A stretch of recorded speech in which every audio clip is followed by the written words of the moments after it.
Hello दोस्तों, आप सभी का प्रेम की पाठशाला में स्वागत है।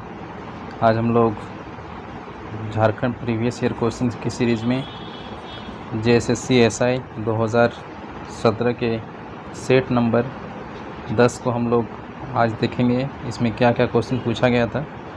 तो चलिए बिना किसी देरी के शुरू करते हैं। उससे पहले जो पहली बार इस चैनल के साथ जुड़े हैं, सब्सक्राइब ज़रूर करें चैनल को, क्योंकि इसमें आपको बहुत सारी प्रीवियस ईयर के क्वेश्चन, साथ ही खोटा से संबंधित वीडियोस और झारखंड के विभिन्न एग्ज़ाम के मैथ्स और रीजनिंग के क्वेश्चन, बहुत सारे वीडियोस आपको यहाँ पे देखने को मिलेंगे, जो आपके लिए काफ़ी लाभदायक होगा। तो चलिए बिना किसी देरी के शुरू करते हैं। तो जो सबसे पहला क्वेश्चन पूछा गया था, बीपीएल परिवारों के लिए एलपीजी कनेक्शन उपलब्ध कराए जाने वाले योजना का नाम क्या है। तो जो बीपीएल परिवारों को एलपीजी, आपने सुना होगा, जो बीपीएल के परिवार की जो महिलाएं हैं, महिलाओं को भी सरकार ने फ्री गैस सिलेंडर देने की बात की थी। तो उसमें जो योजना का नाम था, वो उस योजना का नाम बताना है। तो इसका सही उत्तर क्या हो जाएगा? प्रधानमंत्री उज्ज्वला योजना। ठीक है, ये योजना कब शुरू की गई थी? ये 1 मई 2016 को स्टार्ट किया गया था केंद्र सरकार के द्वारा। उसके बाद इसमें एक चीज़ है, केंद्र सरकार के द्वारा सिर्फ सिलेंडर दिया जा रहा था, चूल्हा नहीं। लेकिन राज्य सरकार ने अपनी ओर से क्या दिया था? चूल्हा। ठीक है, तो चूल्हा राज्य सरकार के द्वारा दिया गया था और सिलेंडर जो है वो केंद्र सरकार के द्वारा। उसके बाद यहाँ पे देखें, मिशन इंद्रधनुष की बात है। तो मिशन इंद्रधनुष जो है ये बच्चों के टीकाकरण से संबंधित है और ये शुरू किया गया था 25 दिसंबर 2015 को।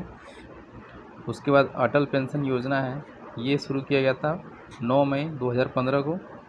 और ये है उज्ज्वल डिस्काउंट, ये डिस्काउंट नहीं है, डिस्कॉम है। ठीक है, उज्ज्वल डिस्कॉम एश्योरेंस योजना। तो ये योजना क्या थी? तो बिजली की खपत को कम करने के लिए जो एलईडी बल्ब देने की योजना थी, तो ये एलईडी बल्ब देने की योजना थी और ये शुरू किया गया था 5 नवंबर 2015 को। तो आपको याद रखना है, मिशन इंद्रधनुष 2015 में शुरू हुआ था 25 दिसंबर को। उसके बाद उज्ज्वला योजना जो है 1 मई 2016 को शुरू हुआ था और अटल पेंशन योजना 9 मई 2015 को। और उसके बाद उज्ज्वल डिस्कॉम एश्योरेंस योजना 5 नवंबर 2015 को। नेक्स्ट क्वेश्चन देखते हैं। नेक्स्ट क्वेश्चन यहाँ पे है, बाहरी त्वचा, बालों और पंखों में में कौन सा प्रोटीन पाया जाता है।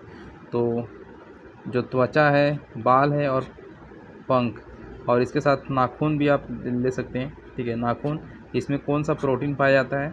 तो इसमें पाया जाता है केरोटीन प्रोटीन पाया जाता है।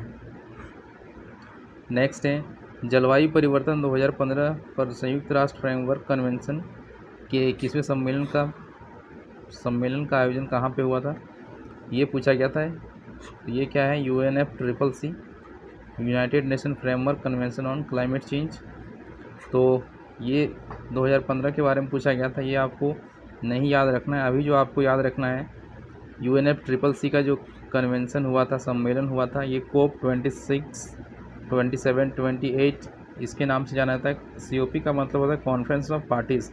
तो जो COP 27 हुआ था 2022 में हुआ था और ये कहाँ पे हुआ था? इजिप्ट के शर्म एल शेख जगह का नाम है, जो कहाँ पे है? मिस्र में है।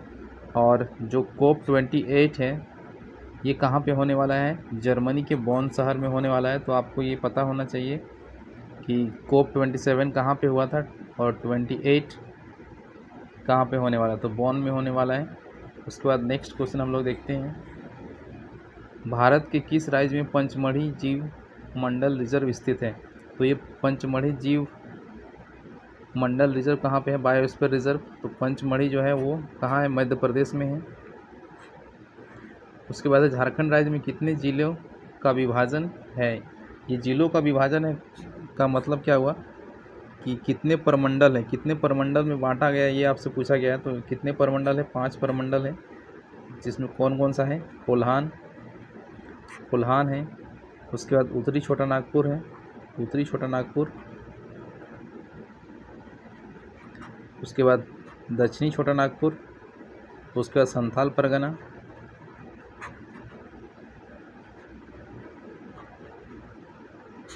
ठीक है, और एक कौन है, पलामू। तो ये 5 प्रमंडल हैं, तो ये 5 प्रमंडल आपको पता होना चाहिए। नेक्स्ट हम देखते हैं मौर्य वंश के संस्थापक कौन है। तो मौर्य वंश के संस्थापक कौन है, चंद्रगुप्त मौर्य है, ठीक है, चंद्रगुप्त मौर्य। और इसके पुत्र कौन थे, बिंदुसार, और बिंदुसार के पुत्र कौन था, अशोक। उसके बाद है गणितज्ञ और ज्योतिष आर्यभट्ट का जन्म किस युग के दौरान हुआ था।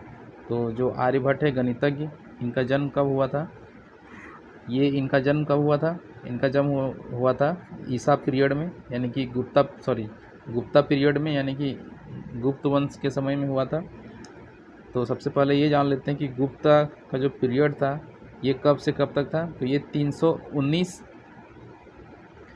सी का मतलब होता है कॉमन एरा, जिसे आप नॉर्मली एडी बोलते हैं ना, एडी को हम सी, अभी जो लेटेस्ट चल रहा है वो सी कॉमन एरा कहा जाता है, ठीक है, या ईस्वी बोल सकते हैं। 319 ईस्वी से 467 ईस्वी के बीच में गुप्ता युग रहा था। उसके बाद यहाँ पे विक्रम संवत की बात करें तो विक्रम संवत विक्रमादित्य के द्वारा शुरू किया गया था, और ये शुरू किया गया था 57 ईसा पूर्व, ठीक है, 57 ईसा पूर्व में शुरू किया गया था। और वहीं अगर एक संवत है शक संवत, तो शक संवत शुरू किया गया था 78 ईस्वी में शुरू किया गया था। ये कब किया गया था, 78 ईस्वी में। तो ये इसके बाद नेक्स्ट देखते हैं। नेक्स्ट क्वेश्चन है शाहजहाँ ने किस स्मारक का निर्माण नहीं किया था। तो शाहजहाँ ने किसका निर्माण नहीं किया था, जामा मस्जिद का निर्माण किया था, ताजमहल का भी निर्माण किया है, और लाल किले का भी निर्माण किया। कुतुब मीनार का निर्माण किसने किया था, कुतुबुद्दीन ऐबक ने शुरू किया था, और इल्तुतमिश ने उसे पूरा किया था, ठीक है, इल्तुतमिश ने पूरा किया था, और कुतुबुद्दीन ऐबक ने शुरू किया था, ठीक है, कुतुबुद्दीन ऐबक ने, जो गुलाम वंश का संस्थापक था। नेक्स्ट हम लोग देखते हैं एसिड बारिश गैसों के उत्सर्जन के कारण होती है, उनमें से एक है। यहाँ पे पूछा गया है कि एसिड रेन किसके कारण होता है, कौन से गैस के इमिशन के कारण होता है। तो ये होता है नाइट्रोजन ऑक्साइड्स के, यानी कि NOx के वजह से होता है, नाइट्रोजन ऑक्साइड। नेक्स्ट क्वेश्चन है 2016 में रमन मैग्सेसे पुरस्कार विजेताओं का पुरस्कार विजेता कौन है। तो रमन मैग्सेसे के बारे में यहाँ पूछा गया, तो ये तो पुराना हो गया है, अभी जो लेटेस्ट है। तो रमन मैग्सेसे के बारे में आपको जानकारी रखनी है, वो ये है कि अभी 2022 में कौन सा संस्करण मिला था। तो 64वां रमन मैग्सेसे पुरस्कार दिया गया है, 64वां रमन मैग्सेसे पुरस्कार। और कितने लोगों को मिला है, 4 लोगों को मिला है, कुल 4 लोगों को मिला है, जिसमें से जापान के तदाशी हतोरी, उसके बाद इंडोनेशिया के गैरी बेंचेघिब, और फिलीपींस के बर्नाडेटे मैड्रिड, ठीक है। उसके बाद जो कोलंबिया के हैं एक सोथेरा छीम।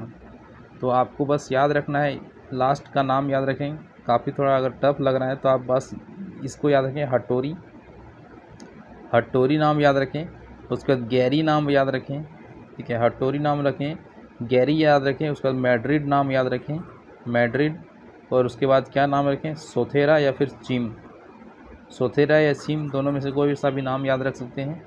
तो इस तरह से हटोरी या हतोरी जो भी बोल सकते हैं आप, हटोरी, गैरी, मैड्रिड और सोथेरा, तो ये 4 लोगों को मिला है। उसके बाद नेक्स्ट देखते हैं निम्नलिखित में से कौन सा एक नोबल गैस नहीं है। तो नोबल गैस मतलब जिसको अक्रिय गैस बोलते हैं, तो या इनर्ट गैस भी बोलते हैं। तो इसमें से कौन सा नहीं है, हीलियम है, आर्गन है, जेनन है, ठीक है, कौन सा नहीं है, ये हाइड्रोजन जो है वो नोबल गैस नहीं है। नेक्स्ट देखते हैं कौन सा भूकंप और संबंधित घटनाओं के वैज्ञानिक अध्ययन से संबंधित है। तो इसमें जो है भूकंप से संबंधित क्या है, सिस्मोलॉजी है, सिस्मोलॉजी का अध्ययन जो है भूकंप विज्ञान। ओजोन परत की कमी के लिए जिम्मेदार एक कार्बनिक यौगिक का नाम। तो ओजोन परत के क्षरण के लिए कौन सा जिम्मेदार है, तो ये है एसिटल्डिहाइड। और इसके अलावा अगर गैस की बात करें तो वो CFC, क्लोरोफ्लोरोकार्बन, क्लोरीन गैस जो है ये भी ओजोन के क्षरण के लिए जिम्मेदार होता है। नेक्स्ट, कौन सा एक अच्छे संसाधन नहीं है? तो अच्छे संसाधन क्या होता है? अच्छे संसाधन वो होता है जिसे हम जो रिन्यूएबल एनर्जी जिसको बोलते हैं, रिन्यूएबल सोर्स जिसको हम फिर से रिन्यू कर सकते हैं। तो इसमें क्या क्या हो जाएगा? इसमें पूछा है कि नहीं है, तो जो जियोथर्मल हीट है ये भी एक अच्छे संसाधन है। विंड है, ये भी एक अच्छे संसाधन है। उसके बाद रेन की बात करिए, ये भी एक अच्छे संसाधन है। जो भूजल है, जो ग्राउंड वाटर है, ये हमारा क्या है? अच्छे संसाधन नहीं है। तो इसका सही उत्तर क्या हो जाएगा? Ground water. नेक्स्ट क्वेश्चन है, झारखंड राज्य में सर्वोच्च पर्वत शिखर नाम क्या है? तो सर्वोच्च पर्वत शिखर का नाम क्या है? आप सभी जानते हैं, पारसनाथ का सम्मेद शिखर है। इसकी ऊंचाई की बात करें तो कितनी ऊंचाई है इसकी? 1365 मीटर। नेक्स्ट है, कुरुक्षेत्र कहाँ स्थित है? तो महाभारत का जो युद्ध हुआ था कुरुक्षेत्र, तो ये कुरुक्षेत्र कहाँ पे है? ये हरियाणा में है। नेक्स्ट क्वेश्चन है, निम्न में से कौन पंजाब का शेर नाम से लोकप्रिय है? तो पंजाब का शेर के नाम से कौन लोकप्रिय है? तो इसका सही उत्तर क्या हो जाएगा? लाला लाजपत राय। और ये गरम दल के नेता थे। 12 मार्च 1930 को गांधी जी ने दांडी मार्च कहाँ से शुरू किया था? तो मैंने लास्ट क्लास में ये पढ़ाया था कि दांडी मार्च कब शुरू हुआ था। तो 12 मार्च को शुरू हुआ था। और ये कहाँ से शुरू हुआ था? साबरमती आश्रम से शुरू हुआ था। 72 लोगों, इसके स्टार्टिंग में 72 लोग थे, और जैसे जैसे ये यात्रा दांडी की ओर बढ़ रही थी वैसे वैसे लोग इसमें जुड़ते गए और काफ़ी संख्या में लोगों ने दांडी मार्च को सफल बनाया। उसके बाद निम्न में से कौन सा प्रदूषक नहीं है? निम्न में से कौन सा प्रदूषक नहीं है? तो इनमें से जो टाइटेनियम ऑक्साइड है ये क्या है? प्रदूषक नहीं है। नेक्स्ट है, जहाँ झारखंड के पहाड़ी क्षेत्र में सारंडा वन कहाँ स्थित है? यहाँ पे जो इंग्लिश से हिंदी ट्रांसलेशन किया रहा था वो काफ़ी गलत है। जहाँ झारखंड के पहाड़ी क्षेत्र में सारंडा वन, सीधा सा पूछ रहा है कि सारंडा वन कहाँ पे है, तो ये पूछा गया आपको। तो इसका सही उत्तर क्या हो जाएगा? वेस्ट सिंहभूम में है ये। पर्यावरण संरक्षण अधिनियम अस्तित्व में कब आया? तो पर्यावरण संरक्षण अधिनियम कब अस्तित्व में आया, ये पूछा गया है। इसका सही उत्तर क्या हो जाएगा? 1986। नेक्स्ट है, world wide fund for nature का मुख्यालय कहाँ है? तो world wide fund for nature का मुख्यालय कहाँ पे है? स्विट्ज़रलैंड में है। नेक्स्ट क्वेश्चन है, राजा बिंबिसारा, अजातशत्रु और उभय भद्रा किस राज्य के थे? तो देखिए यहाँ पे पूछा है कि जो बिंबिसार है, अजातशत्रु है और उदय भद्रा, ये किस राज्य से संबंधित थे? तो ये थे हर्यक वंश से संबंधित थे। हेमू और अकबर के बीच लड़ाई नेक्स्ट है, हेमू और अकबर के बीच लड़ाई किस लड़ाई में थी? तो हेमू और अकबर के बीच जो लड़ाई थी वो किस लड़ाई में थी? तो पानीपत की दूसरी लड़ाई में थी। और पानीपत की दूसरी लड़ाई कब हुआ था?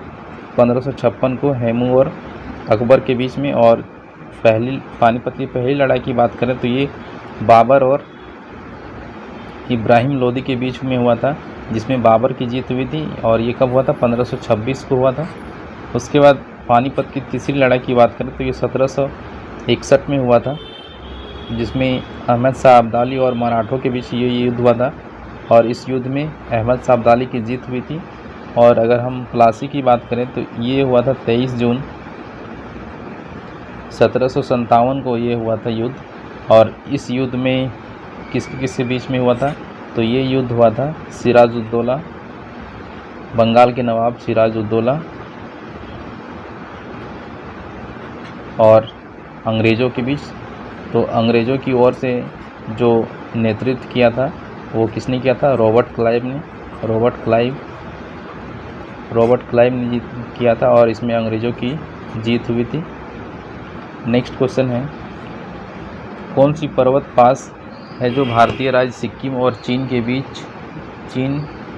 के तिब्बत स्वायत्त क्षेत्र को जोड़ता है। तो पास का मतलब होता है कि दो पर्वत के बीच का क्षेत्र, जैसे ये मान लेते हैं कि ये अगर पर्वत है तो यहाँ पे जो ये इस पार से उस पार जाने का जो जगह है तो इसको क्या बोलते हैं, पास बोलते हैं। तो ये इसका सही उत्तर क्या हो जाएगा, नाथुला। नाथुला जो है वो सिक्किम और चीन के तिब्बत स्वायत्त क्षेत्र को जोड़ता है। नेक्स्ट क्वेश्चन है, रजिया सुल्तान के पिता कौन थे? तो रजिया सुल्तान के पिता कौन थे? इसके पिता थे इल्तुतमिश।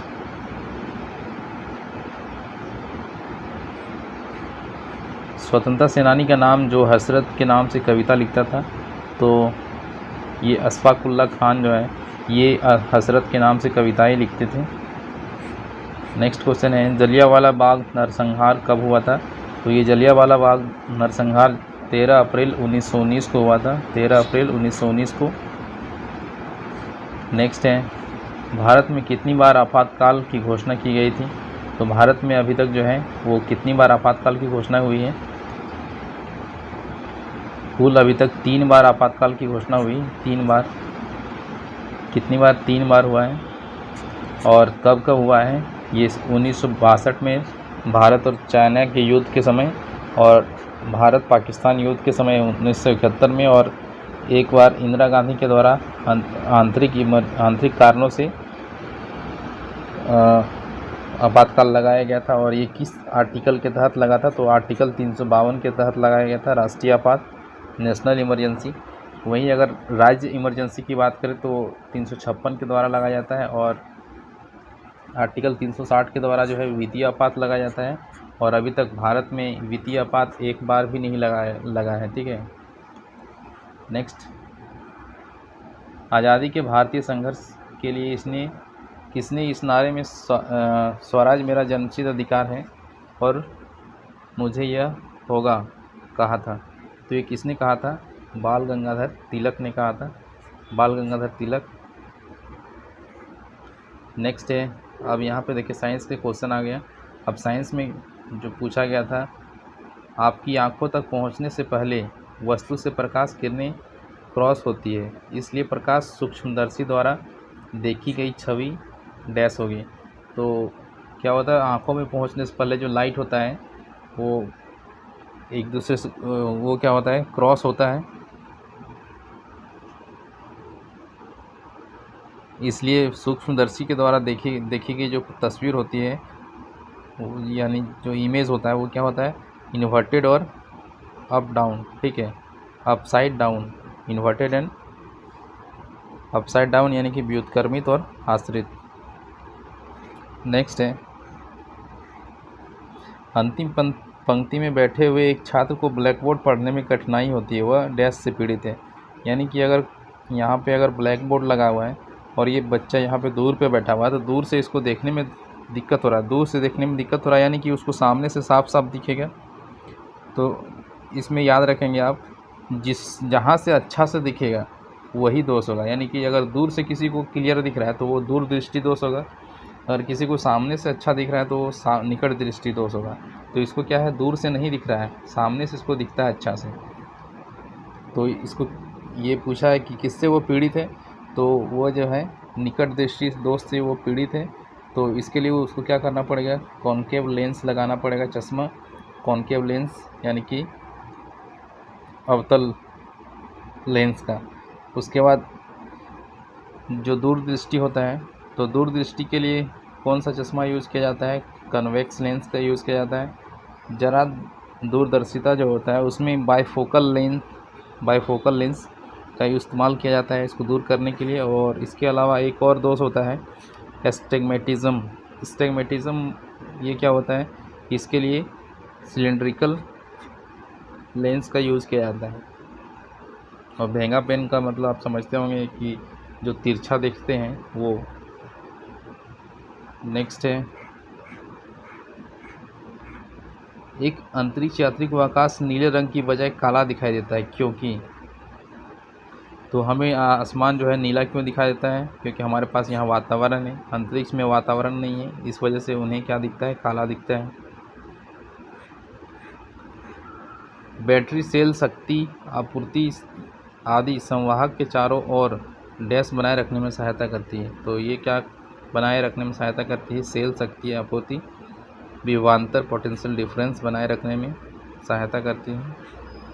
नेक्स्ट है शुद्ध धातु की तुलना में मिश्र धातु की डैश अधिक होती है।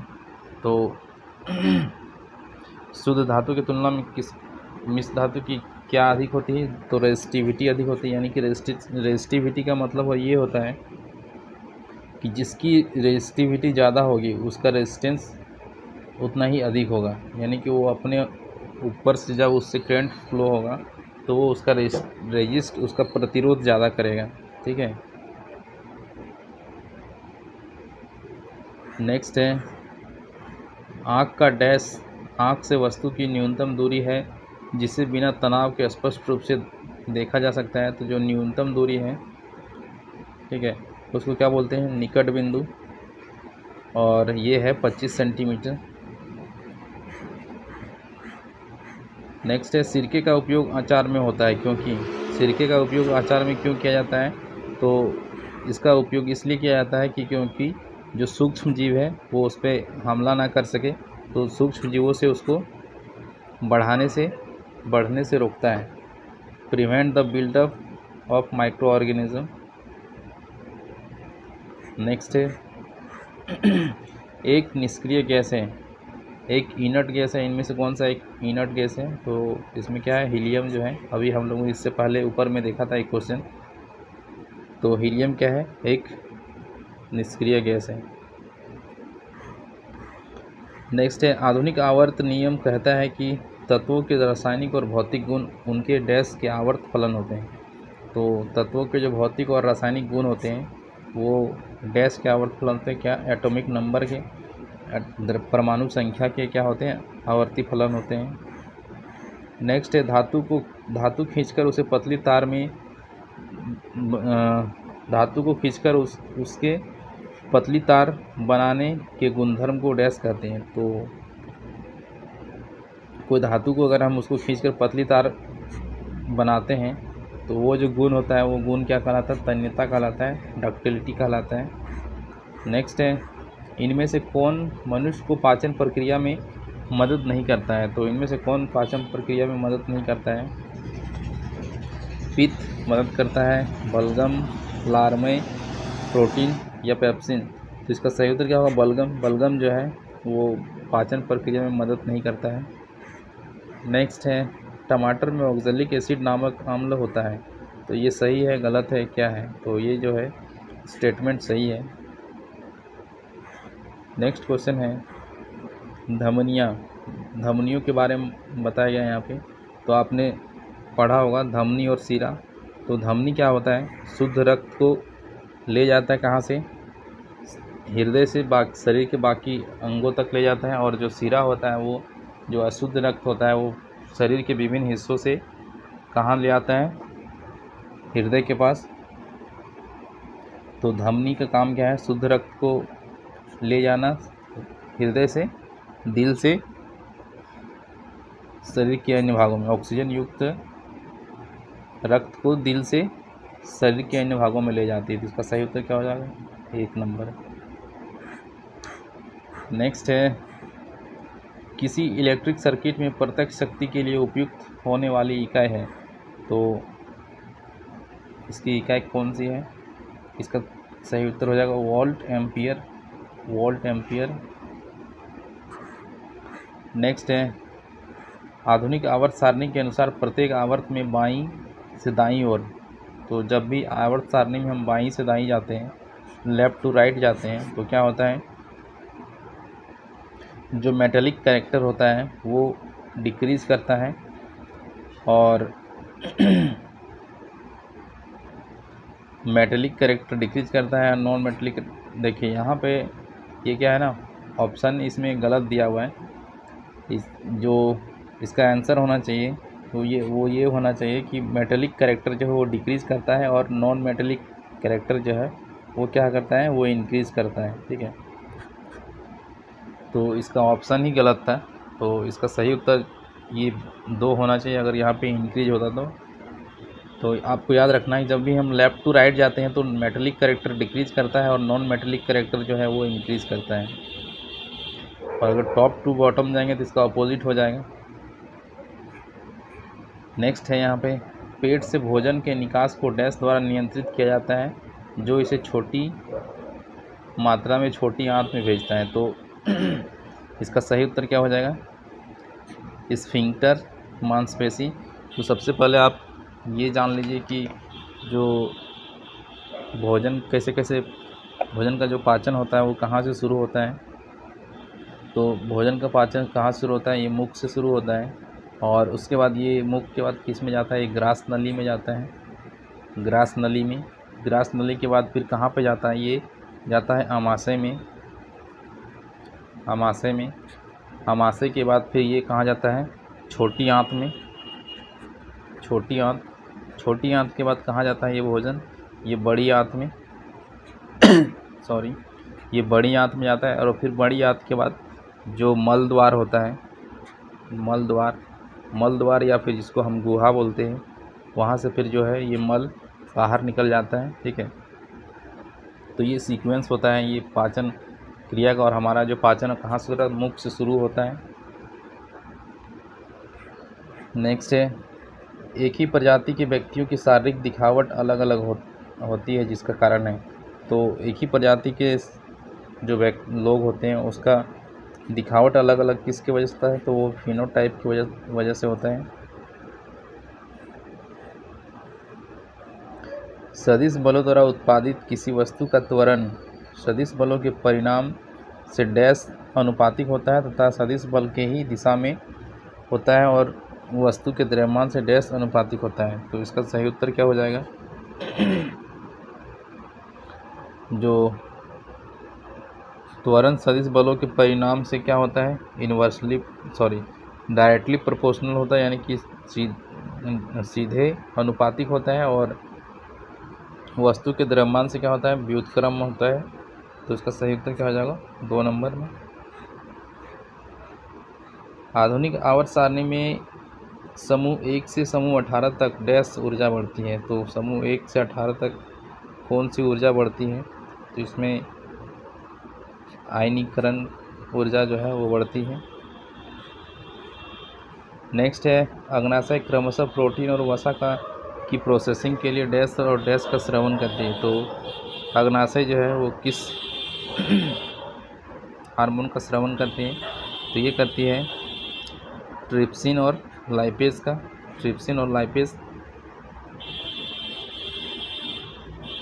नेक्स्ट यहाँ पे आप झारखंड के क्वेश्चन है, तो इसमें पहला क्वेश्चन है, झारखंड के पहले मुख्यमंत्री बाबूलाल मरांडी किस निर्वाचन क्षेत्र से आते थे।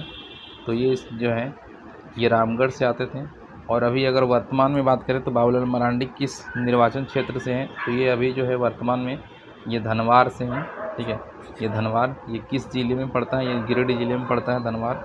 तो धनवार विधानसभा क्षेत्र से अभी बाबूलाल मरांडी जो है विधायक हैं वर्तमान में। और जब मुख्यमंत्री बने थे वो तब कहाँ से थे, रामगढ़ से थे। नेक्स्ट है, झारखंड के तीसरे मुख्यमंत्री किस राजनीतिक दल के थे। तो सबसे पहले आपको ये पता होना चाहिए जो तीसरा मुख्यमंत्री था वो कौन था। तो पहले तो बाबूलाल मरांडी हो गए, उसके बाद दूसरे कौन हो गए, अर्जुन मुंडा हो गए, और तीसरे कौन थे, शिबू सोरेन। और शिबू सोरेन किससे थे, ये जेएमएम से थे, झारखंड मुक्ति मोर्चा से थे। और ये पहली बार मुख्यमंत्री कब बने थे, 2 मार्च 2005 से 12 मार्च 2005 तक रहे थे। ठीक है, 2005 तक रहे थे, 12 मार्च। उसके बाद निम्न में से झारखंड के केवल गैर आदिवासी मुख्यमंत्री कौन हैं। तो अभी तक एकमात्र गैर आदिवासी मुख्यमंत्री बने हैं कौन है, रघुवर दास। और रघुवर दास पहले ऐसे मुख्यमंत्री जिन्होंने अपना 5 साल का कार्यकाल पूरा किया था। निकल झारखंड में निम्नलिखित जिलों में से कौन सा पाया जाता है। तो निकल कहाँ पे पाया जाता है, ये ईस्ट सिंहभूम में पाया जाता है, पूर्वी सिंहभूम में। पूर्वी सिंहभूम जिले के कुल क्षेत्रफल का कितना प्रतिशत शेष पहाड़ों और पहाड़ियों में शामिल है, जिसमें ग्रेनाइट। तो कितना परसेंट ग्रेनाइट पाया जाता है? तो 53%।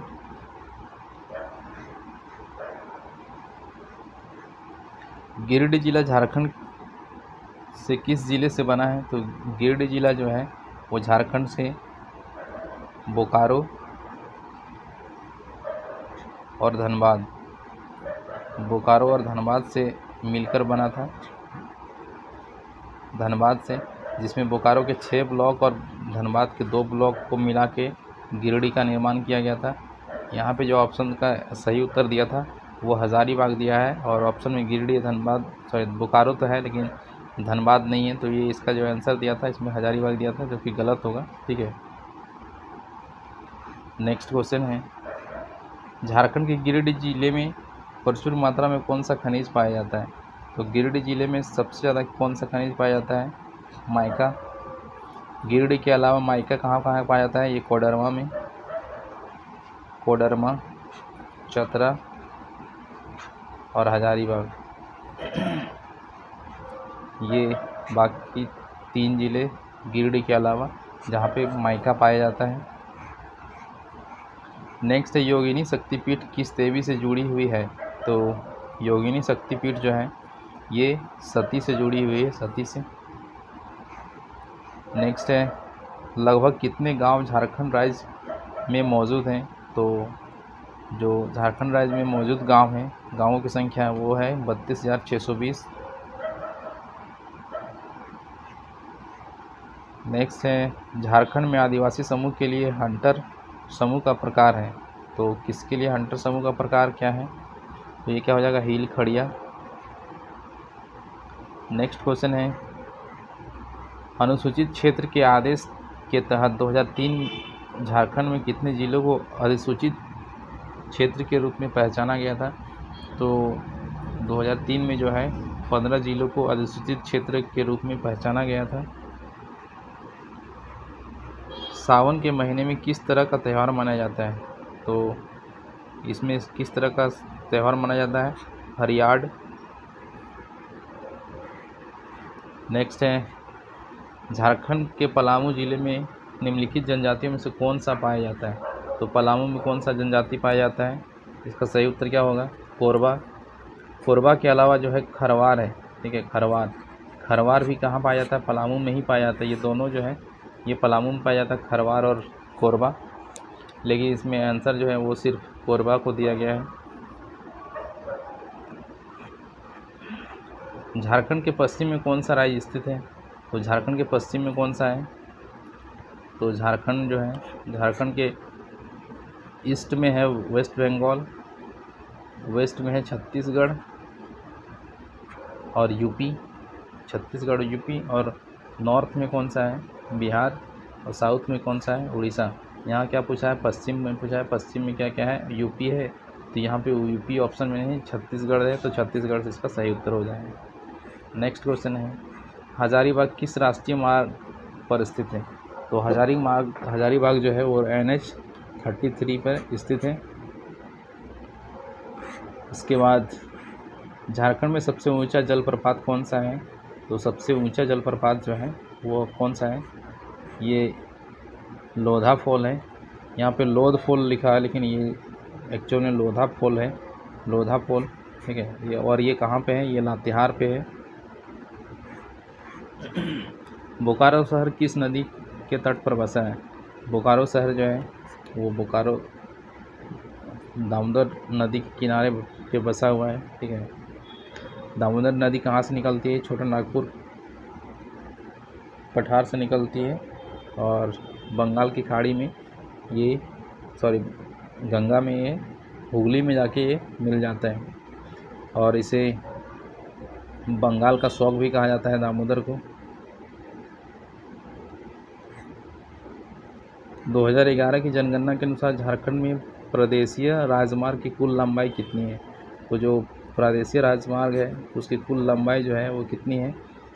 68-80 किलोमीटर, 68-80 किलोमीटर। नेक्स्ट क्वेश्चन है, पश्चिमी व उच्चतर रांची की पठार को स्थानीय स्तर पर डैश के नाम से जाना जाता है? तो इसको क्या कहा जाता है? पाट क्षेत्र के नाम से जाना जाता है।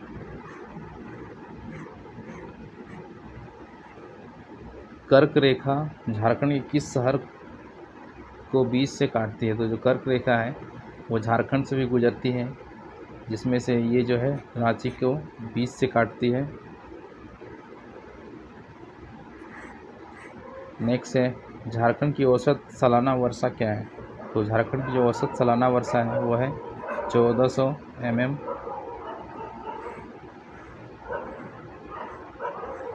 कोडरमा, झुमरी, तलैया तथा मंदार पहाड़ी के आसपास के इलाकों में किस प्रकार की मिट्टी पाई जाती है? तो यहाँ पे कौन सी प्रकार की मिट्टी पाई जाएगी? मेलेसियस माइका युक्त मिट्टी। नेक्स्ट है झारखंड राज्य को कितने कृषि मौसम क्षेत्रों में बांटा गया है? तो झारखंड को जो है वो 3 कृषि मौसम क्षेत्रों में बांटा गया है।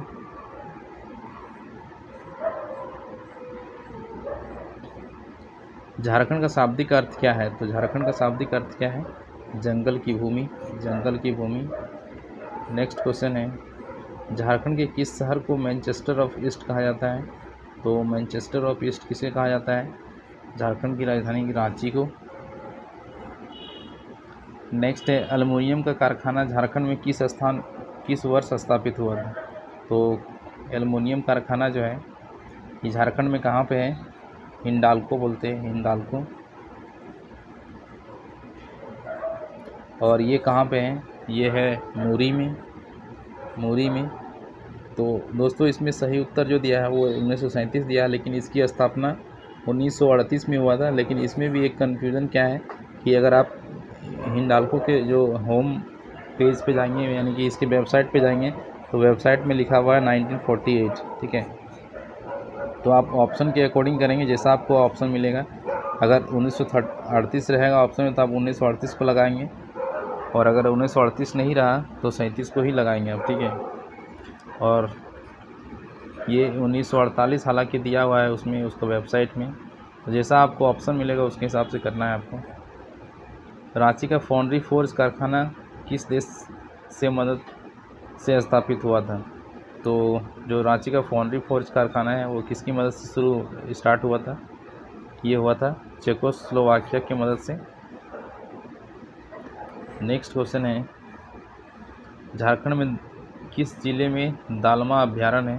तो जो दालमा अभ्यारण्य है वो कहाँ पे है? ये पूर्वी सिंहभूम में है, ईस्ट सिंहभूम में। झारखंड बनने के उपरांत उसमें कितने नए ज़िले जोड़े जा चुके हैं?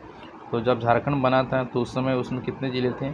उसमें 18 ज़िले थे, और वर्तमान में कितने ज़िले हैं? 24 ज़िले हैं, जिसमें से 18 के बाद जो 6 ज़िले जो है वो बाद में बने थे, 6 ज़िले बाद में बने थे।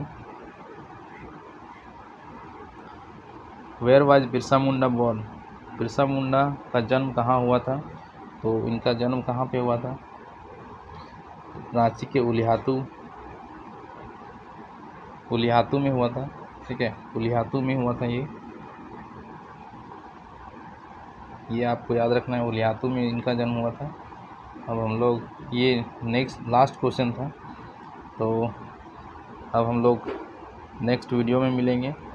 अगर वीडियो अच्छा लगा तो लाइक और शेयर ज़रूर करें, और दोस्तों के साथ शेयर भी करें, और अगर चैनल के साथ पहली बार जुड़े हैं तो सब्सक्राइब करना ना भूलें। मिलते हैं एक नई वीडियो में। और हाँ, इसकी जो PDF है वो टेलीग्राम में मिलेगी, और टेलीग्राम का लिंक कहाँ दिया है? नीचे दिया गया है डिस्क्रिप्शन में। अगर आपको वो लिंक ओपन नहीं होता तो आप प्रेम की पाठशाला नाम से सर्च करेंगे, प्रेम की पाठशाला से टेलीग्राम में आपको लिंक